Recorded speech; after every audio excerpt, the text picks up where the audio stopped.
Lelaki Gede Timuru, karya Kang Endang RB.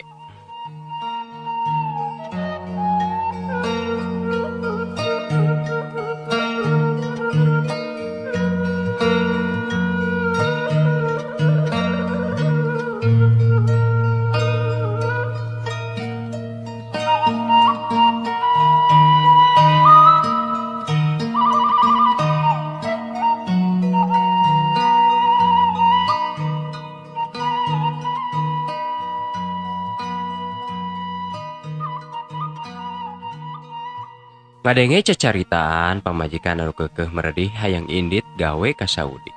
Eta mangkar di manehna ngarasa bingung kacida poharana. Ari teu diijinan ku mangkar di teh. Dan masa manehna oge teu bisa nyumbadanan kana pangabutuh dina ngabina rumah tangga. Lain teu hayang eta ge mangkar di teh neangan pangupa jiwa cara nu sejen. Tapi dalah dikumaha atuh manehna rek tani boga sawah. Manehna erek pepelakan cara nu lain, daratan oge teu boga sacangkewok-cangkewok acan paribasana. Sok manehna ge kapikir, cenah dek dagang. Da ari teu boga modal mah deh, dek kumaha deui atuh mangkar dieu teh.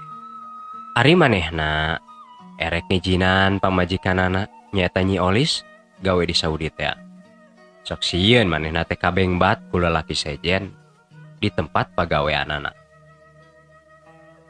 Sabab kitu geuninganan sok aya remen kajadian di Arab teh. Mang Kardi memang jelemana Gede Timuru ti baheula oge gampang curiga ka pamajikan teh. Lamun sakalian Nyi Olis kaluar ti imah oge, sakalian aya perlu misalna ka warung. Henteu masuk jadi matak. Eta we buktina mun balik di warung teh geus pasti sok remen pas saya letik-letik we mah.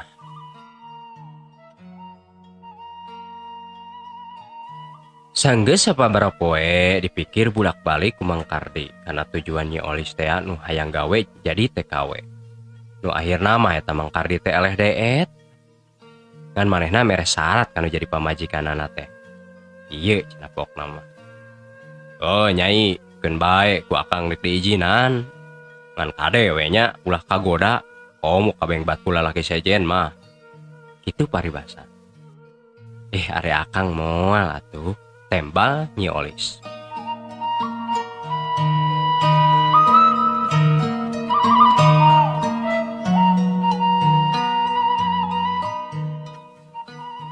Ari sasingkatna ieu carita, harita teh Nyi Olis geus genah kana waktu pikeun indit gawe ka Saudi teh.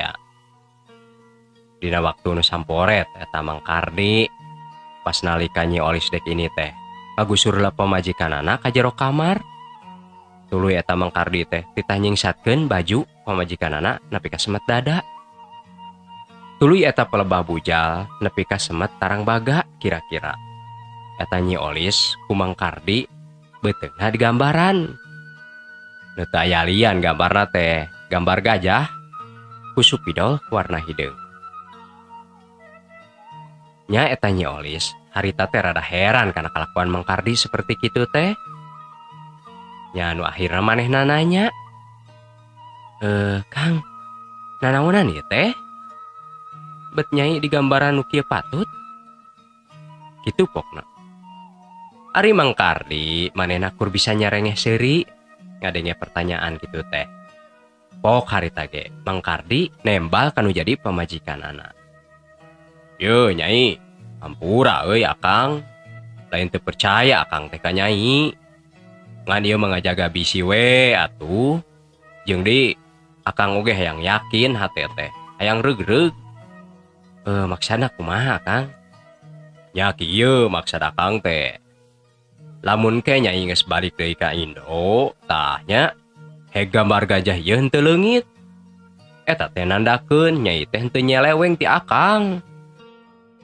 Tapi balik-balik kanan sabalik nah Nyai, mun misalna ieu mah gambar gajah teh leungit, tah berarti Nyai teh geus ngahianat ka akang.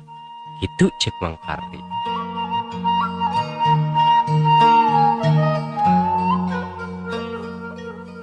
Piraku teuing atuh Arya Kang. Pan Nyai mah niatna ge dek digawe, lain dek ngahianat akang. Oh, ya mah bisi Nyai.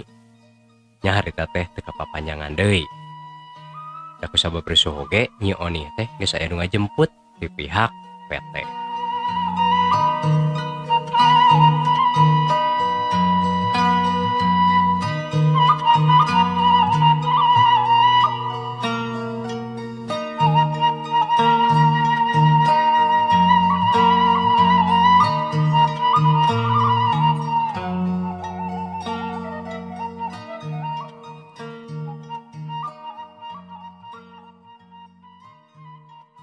Ari sasingkatnya ieu carita, harita teh poe geus kaganti ku minggu.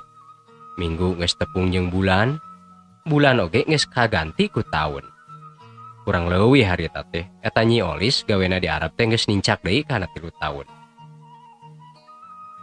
Nya nu akhirna mah cunduk waktu ninggang mangsa, eta Nyi Olis manehna geus balik deui ka Indo. Ari datangna Nyi Olis ti Arab teh dipapag ku Mang Kardi nu jadi salakieuna teh. Eta Mang Kardi manehna semuru rusuhan teu nolih kana babawaan. Eta Mang Kardi harita pas panggih jeung pamajikanna teh manehna jol mariksa beuteung Nyi Olis nu jadi pamajikanana. Malahan maka tempoeun ku batur disingsatkeun sagala eta baju lebah bujalna. Sanggeus katempo jelas mah eta gambar gajah nu baheula ku Mang Kardi digambar teh aya keneh atuh ngarasa bunga kacida pisan. Sabab di lain-lain ge meureun eta teh nandakeun yen Nyi Olis teh teu kagadabah ku batur. Jeung deui eta teh nandakeun bahwa Nyi Olis teh bener-bener satia ka manehna. Bakati ngarasa ku bunga eta harita Mang Kardi jol-jorojoy boga paniatan. Nyaeta manehna teh rek ngayakeun acara cenah. Malahan mah eta acara teh dek aya grup qosidah sagala pikeun ngarayakeun rasa syukur ka bunga ti Gusti Allah. Nya batur oge salaku tatangga ngadenge Mang Kardi boga paniatan seperti kitu teh. Nya atoh we nu aya. Malahan mah irahata teuing aya hiburan seperti qosidah. Da zaman baheula mah aya qosidah teh. Dina panggung bari jeung anu dihias ku daun kalapa.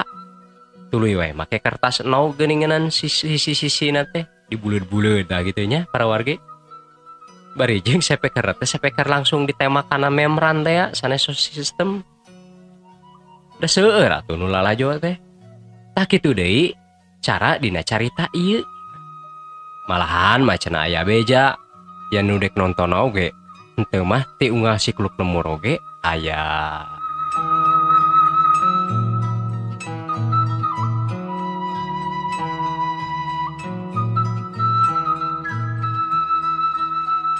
Waktu kerame-ramena acara dina panggung teh nya harita terkel memang Kardi teh naik. Manehna sejami lupa kaulan nyumbangkeun sora cenah. Nya itung-itung manehna teh nembongkeun ka bunga padah Nyi Olis mulang kalayan salamat. Ari laguna teh karangan dadakan jiga nama. Da eta we lagamna ge asal asuk bae kana takolan genjeringan. Ari sairana teh kieu paribasana.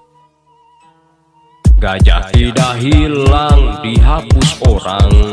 Gajah tidak hilang dihapus orang. Gitu cek Mang Kardi nyanyina teh sambari leungeunna rarampeakan. Atuh hari nu narongton maneh teh ngarasa bingung kana petana Mang Kardi. Nyanyina bat kitu. Jeung kunaon eta Mang Kardi nya? Salah saurang anu nonton nanya ka baturna. Ari Nyi Olis nu jadi pamajikanana sanggeus ngadenge Mang Kardi nyanyi teh. Malah manehna ge nerekel naek kana luhur panggung. Tuluy manehna teh ngarebut mik tina leungeun salakina. Sambari manehna oge nyanyi kieu cenah sairana teh. Memang gajah tidak hilang karena lewat belakang. Memang gajah tidak hilang karena lewat belakang. Gitu pokna sairan Nyi Olis nyanyi dina luhur panggung teh. Barang ngadenge olis nyanyina kitu, eta Mang Kardi teu sakara-kara. Manehna jol ngahulang bae dina luhur panggung. Terus teu lila ngalengerek manehna teh kapiuhan. Atuh eta acara teh buyar. Nya panik oge para warga teh. Teu harti kana naon nu ditempona. Atuh teu loba cacarita, harita ku protokol jol ditutup bae acarana. Acara hiburan teh. Nya sanggeus acara ditutup, tuluy eta Mang Kardi teh pada ngarareang digarotong dibawa ka tengah imah.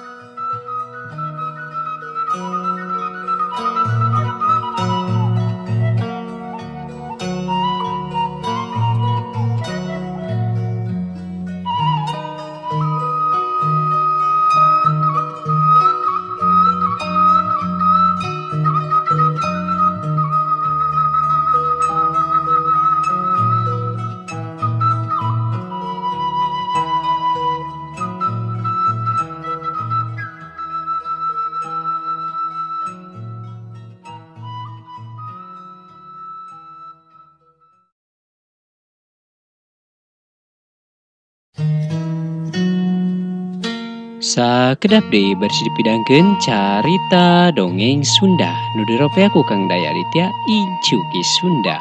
Wilujeng wayah kieu wae wilujeng ngadangukeun marangga atuh baraya ka parayun sadayana.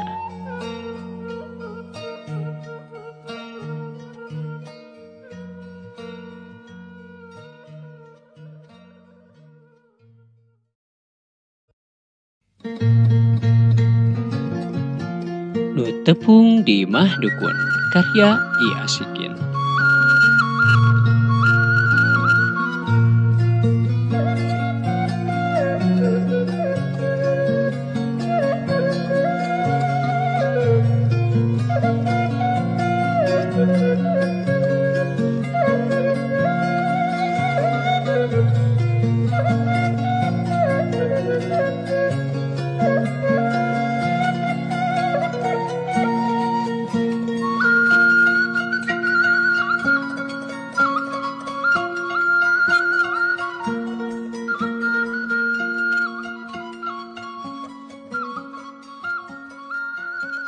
Sabada ngararaas di walungan Cisungkan, lempang teh naik deui nanjak di tanjakan baeud.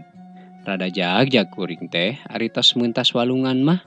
Ari suku nu ti tadi geus digugusur dina jalan koral teh anu gariha jeung loba barangkal teh. Ari tos kacayan mah rada teu pareurih teuing karasana. Lumayan kuring lempang teh turun unggah aya kana 7 kilo mah. Ari batina tiban nganah nae bae. Kukuring dirarasakeun sambari harita teh ngurutan dampah suku jeung bitis. Malahan mah kukuring teh dikompres ku cai lebu anu rada hanet. Tapi ari hate ngan galecok bangun uleh ku heran, ngaheran-herankeun kaki sobat kuring nu baheula. Nah, ayeuna mah manehna teh bet jadi dukun sagala. Nya henteu loba catur deui atuh harita kukuring ditanyakeun ka manehna. Nya pas manehna ditanya kukuring teh, manehna oge ngajawab seperti kieu. Ah, teu kudu heran euy. Dewek mah ngadukun soteh ngamapatkeun situasi we. Pokna bari ngasongkeun lahang dadakan ka kuring. Uyup geratah, bir cap kawung, seger gerawayah kieu mah. Lahang tina panci harita dicicikeun kana gelas. Nya regot teh kukuring diinum, beak kana 2 gelas mah. Atuh eureuleu we kuring teu teurab. Nikmat pisan karasana. Lain eta Kang maksudna ngamapatkeun situasi kumaha ieu teh? Kuring nanya deui ka manehna. Menika ku belot si laing mah euy. Kawas lain orang kota bae. Ayeuna teh pan zaman edan, loba nu marabok, mabok kakawasaan, mabok kauntungan, geura tenjo we ku si laing. Ari geus kitu kumaha? Pan urang oge sah henteuna kudu milu untung. Pan ayeuna mah usum pamerataan lain.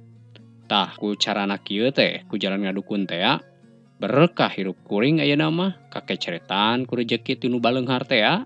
Ari kuring harita teh dibere jawaban seperti kitu kur bisa ngahulang bae. Can ngarti kana maksud ki sobat teh. Lain euy. Teu nyangka saeutik-eutik acan kuring mah yen poe ieu rek anjangan ku si laing. Rek we atuh pikir Dewek kira mumbara di dia geus puluhan tahun teu mah. Karek ayeuna pan si lain ngelol ka dieu teh. Nya Kang, rumasa tina kitu mah kuring teh karek ka dieu. Tapi lain teu hayang pan panggih jeung Akang teh. Ngan nya kitu teh we gedinganan ari hirup mah teu boleh rea ku pangabutuh. Malahan mah Kang ayeuna oge ka dieu teh. Kuring mah sanya narek minta tulung ka Akang. Percaya da kuring oge euy. Kebiasaan nu datang ka dieu mah jelema anu aya pangabutuh nu teu bisa diakalan ku jelema pinter. Malahan masa temanna basa si laing bepuntenan teh sangkan dewek mah maneh teh awewe anu kungsi 2 kali datang ka dieu euy.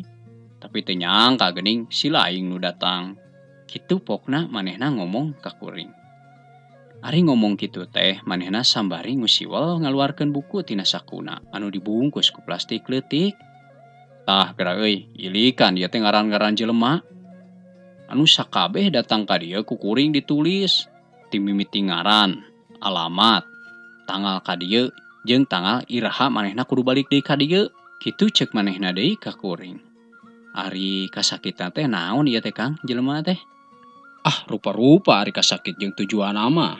Ngan lolobana jelema nu kadar ieu teh manehna teh cenah harayang naek pangkat, hayang dipikasi dunungan atawa manehna teh hayang dibabarikeun jodoh. Kitu pokna ceuk manehna deui ka kuring. Malum tuh da euy, jelema nu teu normal jiwana mah kahirupanna ge kalah kalang kabut. Tapi da sok calager meureun nya. Nyaho teuing cager jeung henteu mah. Ari kuring mah seja ikhtiar we. Tapi da ku kituna mah pasien teh beuki dieu teh beuki loba wae nambahan ka kuring. Beureunan sing horeng pabeja-beja jiga nama. Ngadenge jawaban seperti kitu, nya manehna jeung kuring oge seri leutik ngabandungan para polahna jelema. Geuning teh sidik mah nya Kang paciwit-ciwit lutung, tos nyiwit teh diciwit deui. Nya kadituna mah tos nipu teh ditipu deui meureun nya ari kitu mah. Teuing atuh hari kitu mah, ceuk manehna deui ka kuring. Ari si laing euy rek naon datang ka kuring? Lain kuring teh boga tanah. Hayang secak ngewok mah, tapi da tujuanna mah teh hayang dipelakan jeruk. Ngan bejana we di dieu cenah sok ngajualan bibitna kitu, mata kuring teh datang ka dieu. Ngadenge jawaban kuring seperti kitu, manehna kalakah seuri. Mending gagak henteu mah. Eta euy, panya teh si laing kos nu sejen, rek ngadon tatamba. Ari kira-kira butuh bibit jeruk mah tuh nanyakeunana kudu kasih kaslan, sugana aya keneh eta ge. Ngomong kituna teh manehna bari cengkat. Tuluy we ngagorowok ka anakna, anu kabeneran imahna teh aya dipelebah-lebahkeun imah manehna. Harita manehna ngagoroan anakna tina janela. Kaslan, ka dieu ngelol heula sakedeung.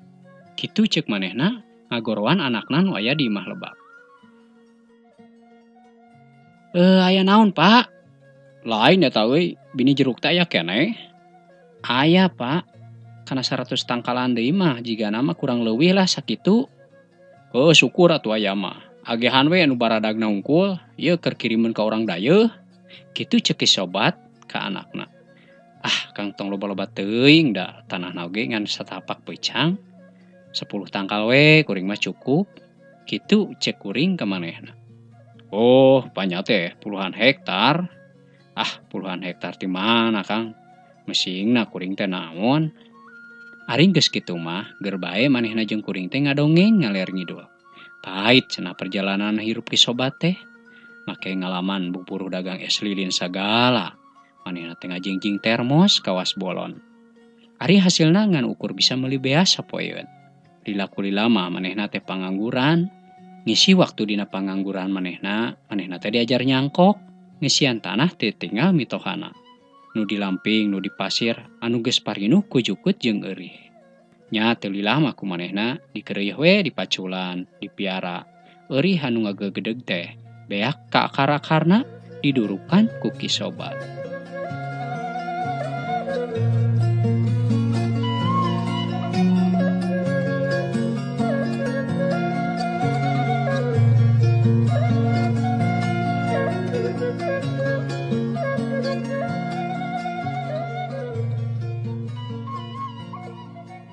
Sanggeus tanah teh tinggal mitoha teh kumanehna kagarap, tuluy kumanehna teh diajaran dipelakan ku jeruk.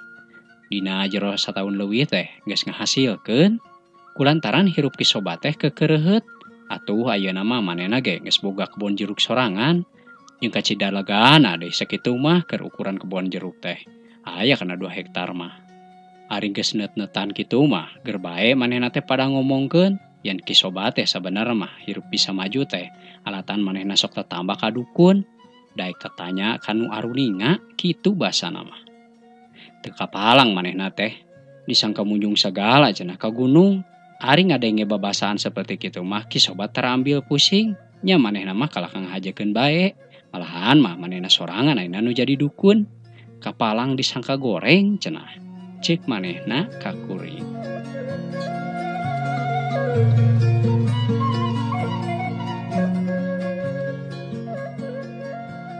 Sabasa kuring keur gogoleran di kamar hareup. Harita teh kuring ngararasakeun kacape. Jol kadenge di luar aya suara awewe. Anu pupuntenan ka imah ki sobat. Sumuhun mah ngalingih neng. Diantos-antos tadi malahan aku bapak teh. Kitu pokna ki sobat kata tamu. Aduh hapunten pisan bapak. Numawi atuh da mobilna mogok. Dugi ka pamegatan teh ningeuna sabaraha kali riren. Dupi embina ka mana nya? Semah nanya ka ki sobat. Wah biasa, himbina mah di dapur we. Komo ayeuna mah duka keur ngadamel naon?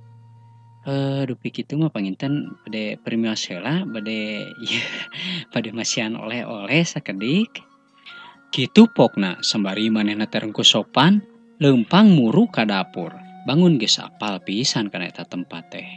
Ari ki sobat, harita asup ka kamar anu deukeut jeung kamar nu dicicingan ku kuring. Teu lila harita teh kadenge semah jeung pribumi ngararomong di kamar paragi ritualna ki dukun meureunnan. Kumaha ayeuna teh tuang raka teh ieu? Numawi nya eta Pak, bet kitu wae geuninganan. Nya seueur we nu sirik panginten, malahan mah dibarengan ku fitnah sagala ayeuna teh. Teu kaup aya nu maju geuninganan bangsa urang mah.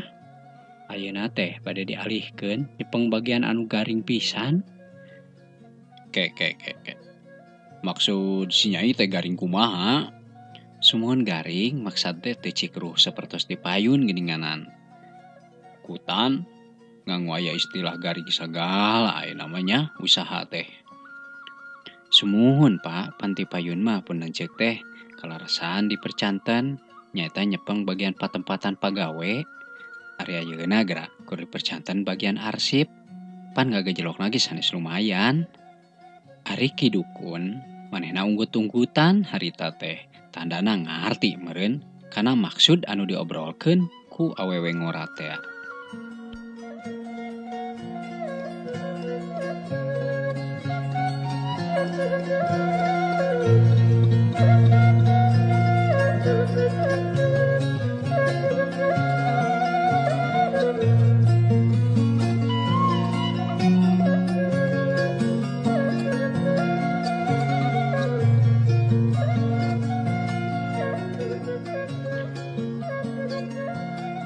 Ari pamaksadan si Nyai saterasna kumaha? Nya sadaya-daya kumaha saena we? Kumaha saena kumaha ieu teh? Nya upami diibaratkeun mah pan pun lanceuk teh. Teu benten tinu nuju ti teuleum dina sagara wiwirang teu mah. Harta sareng kakayaan oge pan ayeuna teh nuju aya dina pamariosan tinu pihak berwajib. Ari abi salaku pamajikanana moal cicingeun poe salaki kitu mah. Komo deui nempo kaayaan salaki dina danget ayeuna. Henteu mah manehna teh keur kekerebekan bari jeung kokojayan. Pokna eta awewe ngora teh bari dumarda.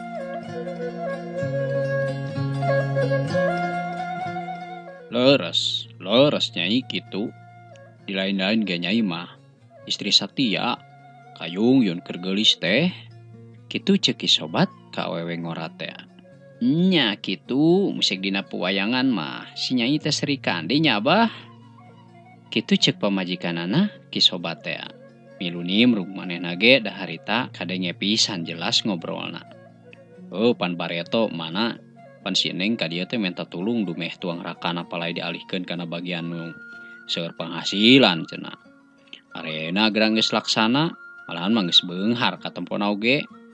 Tuang rakana kalakannya lewer, kagungan nu anom. Tapi sok sanajan kitu polahna eta tuang raka teh geninganan. Si Nyai mah tetep bela jeung satia. Kumaha deui ayeuna tuang raka teh keur kalebuh. Neng keneh anu repot jeung nu rek bebela teh. Kitu pokna ceuk ki sobat ka tamuna. Ari tina bilik nu melenge katara semah teh nyusutan Cipanon ku saputangana. Sambari manehna teh nuluykeun caritaanana.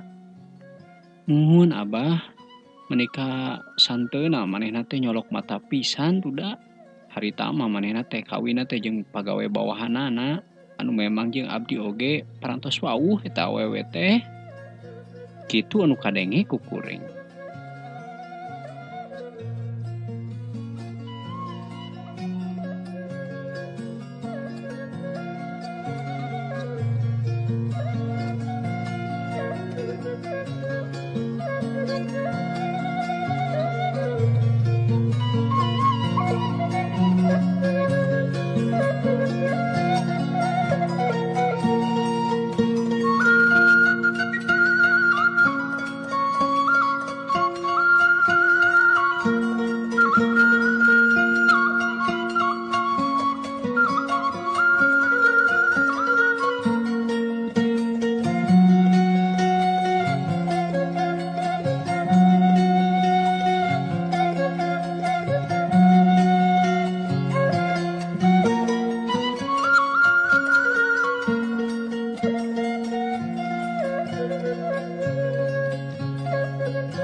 Duka di kumaha dipiarana eta Nyi Semah teh sapeuting harita. Kanyahoan so teh sabasa isuk-isuk we dina bak kamar mandi bet pabalatak rupa-rupa kekembangan jigana mah urut ngamandian nu tatamba kawasna. Sabasa isuk-isuk sabat kuring keur jongjon moyan dina bangku pipir imah ki sobat. Katara ti lebak teh aya awewe duaan. Nu saurang ditiung ku anduk. Sabasa ngaliwat ka lebah kuring teh eta duanana eureun heula. Sing horeng Nyi Semah teh tas ngarala jeruk jeung pamajikan ki sobat teh. Nu lobana saayakan mentung, manira ruhruy ka tempona eta jeruk teh. Ujang bade, si Ibi nawaran ka kuring. Sumuhun bade Bi. Pangmisahkeun we abdi mah biasa sakedik mah keur bakal di jalan ke. Kitu ceuk kuring nembal pamajikan ki sobat teh. Nya atuh ujang keun bae, ke ku Ibi urang pisahkeun tembalna. Terus teu lila ti harita, manehna teh jol ngenalkeun Nyi Semah teh. Pokna teh kieu cenah. Wilujeng ngenalkeun Den, ieu teh namina teh Pun Mimi. Nyata Gerhana Den Bakar padamel ti kantor pusat. Ari ngadenge yen eta awewe pamajikan Den Bakar di kantor pusat teh, kuring nanya. Sumuhun wilujeng tepang. Sanes ieu teh nu bumina teh di Jalan Pameresan teh nya nomor 13. Sumuhun. Nah, geuning uninga. Nya terang we da sok ngalangkung pan abdi mah kapalih dinya. Kitu tembal kuring ka manehna. Dupi bade mulih iraha. Engkeun jigana mah rada siangan margi supaya termis teuing kitu tah, cek kuring ka manehna. Teu lila kuring ngobrol jeung maranehna teh. Nya atuh manehna oge tuluy arinit katongoh jeung pamajikan ki sobat teh. Ari kuring harita cengkat tina diuk, tuluy kuring teh muru ka belah lebak. Erek muru ka imah Jang Kaslan, dek seja nganiatan ngaduitan bini jeruk teh. Ari pek teh ku Jang Kaslan kala ditolak, pajarkeun teh cenah. Cek bapa oge ieu mah hitung-hitung ngajimatan, kitu pokna ka kuring. Malahan mangke ge kumanehna dek dipangmoakeun nepi ka pamegatan. Da sakalian Jang Kaslan erek balanja ka dayeuh.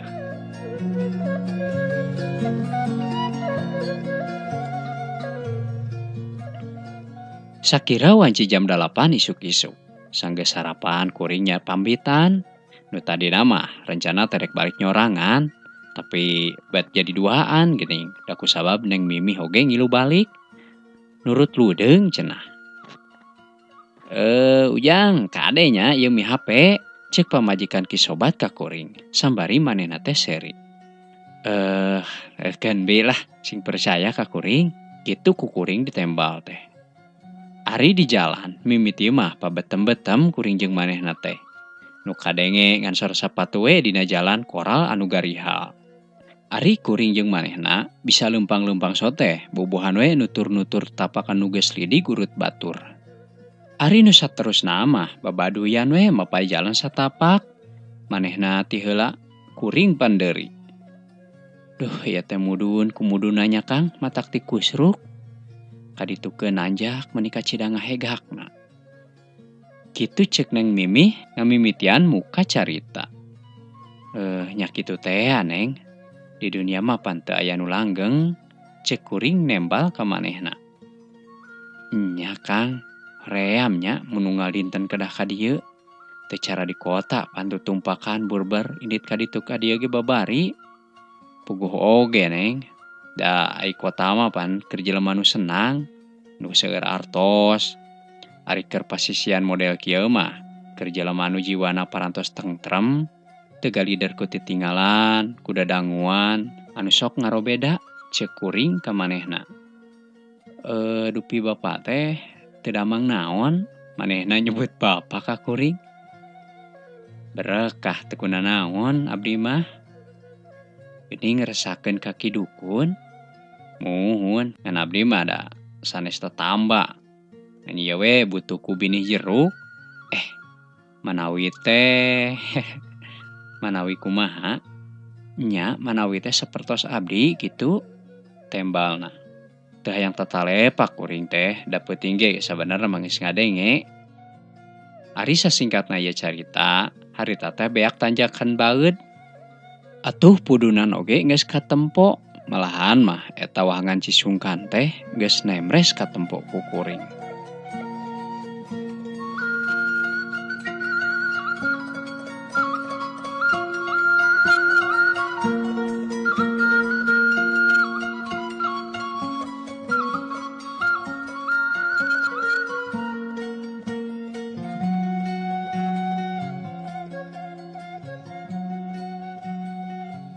Sanggeus saya di sisi wangan Cisungkan, harita teh kuring singkil, malarkeun calana supaya teu kabaseuhan. Ari manehna mah cukup kunyingsatkeun rokna bae, digilingkeun kana luhureun tuurna. Dicekelana teh ku leungeun kencana. Ari leungeun katuhuna mah dipake nyekelan kantong ku manehna teh. Ari wahangan Cisungkan teh di sisina mah ngan ukur nengahan bitis, nya ari geus ka tengahna mah ukur tiban semetuur. Cai satoro jolna ti leuweung teh atuh ngagencelang kacida cenemrang herang. Eta wahangan teh katempona menika dasarna pisan. Tingko lebat beunteur jeung parai kagamahan ku kuring jeung manehna nu keur meuntas. Nyorang wahangan Cisungkan paduduan, teu aya jalma nu ngaliwat. Nya ari pas pelebah nu jero mah Neng Mimih oge menika ti pepereket nyakelan kana pupeuteyan leungeun kuring. Malahan makalang Kang Pingping nu mulus teh kuat kokolebatan dina cai. Saban ngalengkah oge katempo bae. Hanya kala awewe deungeun.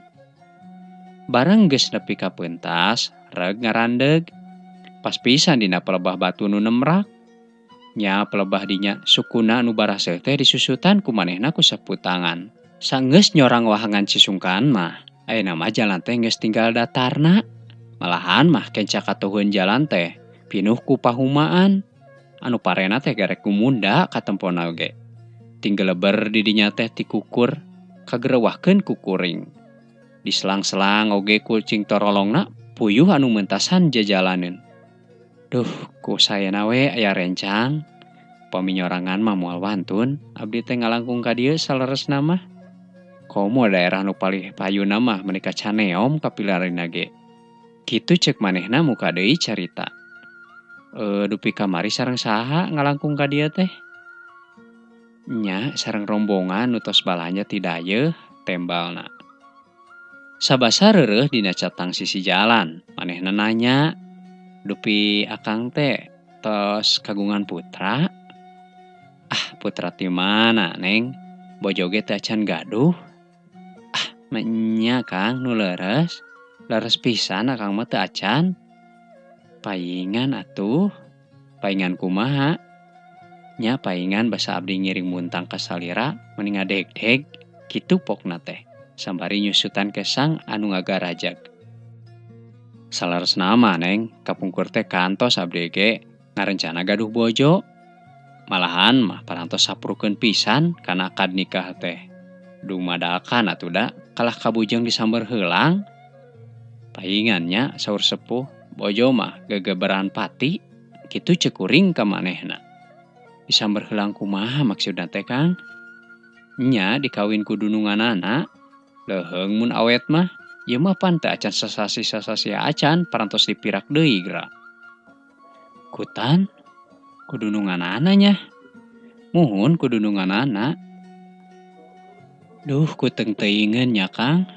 Dupi ngantorna di palih mana pigarahaeun teh? Nya, eta sakantor sareng caroge Neng di kantor pusat sami. Saha jenengan istrina teh Kang? Nya ai wastana mah Narti. Ari bebengok lalaki anu ngarurujitna mah katelahna teh si Bakar, ceuk kuring ngabudalkeun ka keuheul. Dikitukeun teh katara Neng Mimi harita beungeutna meuni kanyiak asak beureum. Teu karasa ayeuna mah waktu teh geus nepi deui ka pamegatan. Kasampak harita teh aya Ki Kaslan anu keur nyang hareupan cikopi di warung sangu. Ari bini jeruk mah cenah kumanehna geus dipernahkeun dina bahasi mobil. Anu keur ngajaluk jeruk megat muatan. Pohara kuring ngarasa bungahna. Kusabab geus dibere bini jeruk. Mangkaning ieu mah jeung dipangmawakeun sagala deui. Ngaraskeun meureun Ki Sobat teh ka kuring, da nyahoan kuring mah lain tukang angkat jungjung. Ari Ki Kaslan rek diburuhan teh, kala dikepehkeun, kawasna mah dicarek ku bapana. Sabot manehna keur balangah, ngan beus wae ku kuring teh, diasupan rokok 2 bungkus kana saku calanana. Ari di sapanjang perjalanan, dina jero mobil teh kawas nu teu pista. Ari Neng Mimi mah da kabeneran diukna teh dihareup, ngan ari kuring mah diukna teh deukeut bahasi. Malahan mapasedak-sedak pisan jeung bandar cengek. Katempo tina kaca spion beungeut Neng Mimi. Menika reuy hate teh malik cua ka manehna. Kusabab nganaha-naha boga salaki nu ngabuaya make hayoh bae ditetamakeun ka ki dukun. Padahal mah tuh antepkeun bae we boga salaki kitu mah cenah jadi pangisi bui kitu kahayang teh. Cak garapan carita pondok anu judulna nu tepung di imah dukun karya I Asikin teh parantos rengse. Hatur nuhun pisan ka baraya Incuki Sunda di mana wae ayana, mudah-mudahan sadayana sing aya dina Ginanjar kawilujengan. Panginten dicekapkeun sakitu wae, sim kuring pun Daya Aditya pamit tur undur diri, wabillahi taufik wal hidayah. Wassalamualaikum warahmatullahi wabarakatuh. Hatur nuhun. Permios.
Basa bulan puasa tahun kemari, kuring teh boga sobat ngaranna Kang Dadang.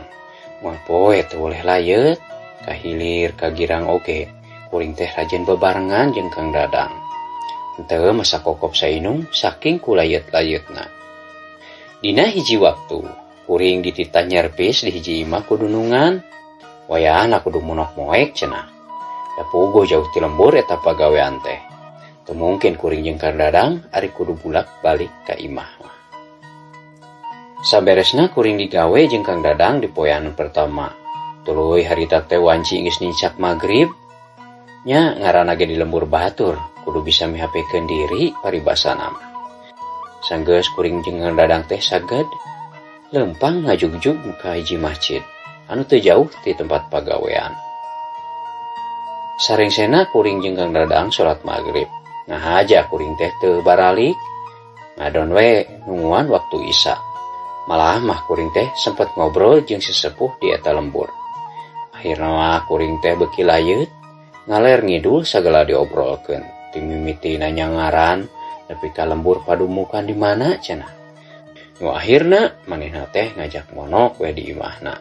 Tapi ku kuring ge ditolak lantaran di tempat gawe teh loba alat-alat gawe anu kudu pisan ditungguan.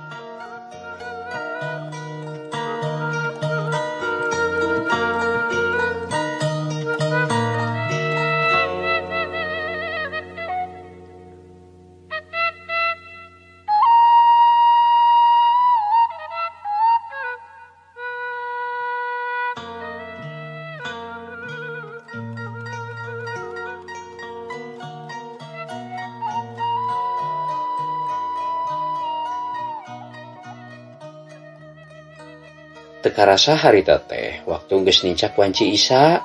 Tuluy kuring jeung Kang Dadang teh salat berjamaah we milu jeung pada-pada tatangan waya di dinya. Sanggeus kitu mah kuring jeung Kang Dadang teh sejamitan ka sesepuh anu di lemur eta teh. Alasana mah kuring teh melang kana barang-barang anu ditinggalkeun. Kuring jeung Kang Dadang harita leumpang ngagandengan muru ka tempat digawe. Sanggeus nepi ka tempat digawe, kuring jeung Kang Dadang rada ngarandeg. Pasang ngadenge aya nu bongbeng-brang di jero imah teh. Lain Kang. Eta naon bongbeng-brang nya? Waya nu asup heuh. Cek kuring bari ngareret ka Kang Dadang. Heun gararaneng kitu euy. Boas ya. Cek Kang Dadang nembal ka kuring. Nya harita teh kuring jeung Kang Dadang sajongjongan mah cicing. Tuluy kuring teh lalaunan ngaharewos ka Kang Dadang. Kang, kumaha nya lamun ieu urang hati-hati we. Soalna bisi aya maling gitu tah. Ayeuna mah urang siapkeun tuh di ditu aya kaso. Ayeuna mah urang mawa hiji ewang tuluy asup ka imah lalaunan. Nya harita teh Kang Dadang oge ngaheueuhkeun. Nu akhirna kuring jeung Kang Dadang keketayepan leumpang muru ka eta imah. Sabari kuring teh nyokot kaso-kaso pamotongan. Harita kuring teh mawa hiji ewang. Sanggeus aya di jero imah, kuring teh nutur-nutur sumber sora ti mana. Nu akhirna mah sora teh bongbeng-brang teh geuning di dapur. Brai harita teh ngawani-wanikeun ku kuring panto dibuka lalaunan. Barang panto geus kabuka kabeh, kuring jeung Kang Dadang sajongjongan mah rada pahulang-hulang. Lantaran anu gararaneng dapur teh kuat eueuh sasaha jeung eueuh naon-naon. Kabeh ge barang-barang teh eueuh nu robah. Harita keneh jol seak we bulu punduk kuring asa carangkat. Ret harita ka Kang Dadang, kaciri beungeut manehna ge rada pias. Nya tuh, dek saha nu teu soak dina peuting harita mah.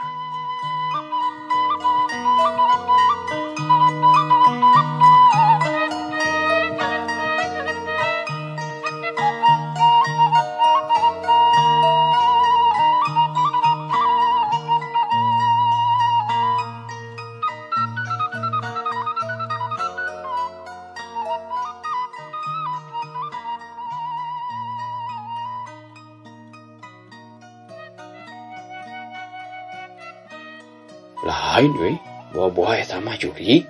Cek Kang Dadang semua gibrik harita teh. Nya meureunna Kang. Geuning eueuh naon tuh jeung barang-barang ge teu robah. Kabeh ge hangarnya aya di tempatna. Kuring oge semu ngayakinkeun. Dek ning balik yeuh ah.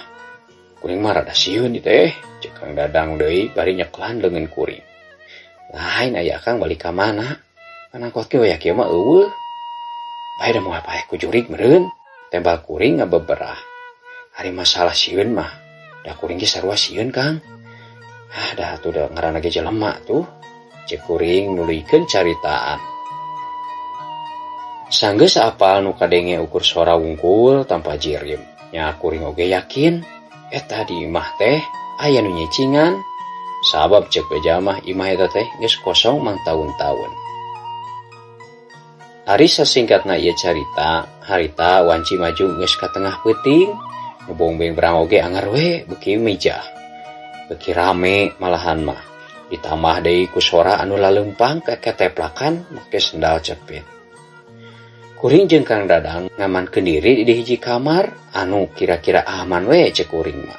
Kuledak kuring jeung Kang Dadang ge teu loba carita dan kur bisa ngadedengekeun we anu garandeng.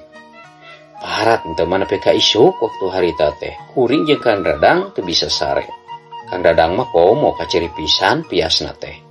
Bari awakna ngagibrik teu eureun-eureun. Barang bray datang na beurang, harita kuring nelepon ka dudungan. Menta dianterkeun ka lembur. Sabab Kang Dadang katutuluyan geuringna teh. Soak sigana mah. Awakna anu ngagalibrik beungeutna semu pias. Ari sabulan ti harita, Kang Dadang harita teh geuringna beuki parna, teu bisa diubaran, ari ikhtiar mah geus ka mana-mana, ngan Kang Dadang teh teu robah, manehna beuki pias bae jeung ngagalibrigna beuki anggot wae. Nu akhirna aya hiji poe anu moal bisa ku kuring dipohokeun. Lantaran Kang Dadang teh poe harita mah ningakeun kuring keur salamina. Hampura sobat, hampura Kang Dadang. Al-Fatihah.